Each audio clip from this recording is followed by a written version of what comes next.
What's the meaning of bottle store?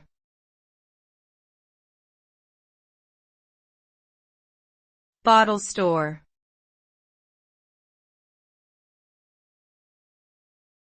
Bottle store.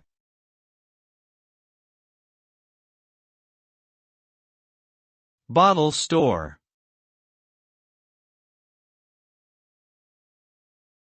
Bottle store.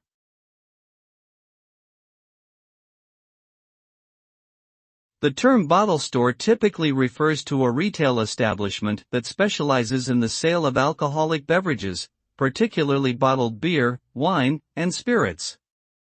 In many cases, these stores are licensed to sell alcohol for off-site consumption and may also offer related products such as mixers, snacks, and tobacco.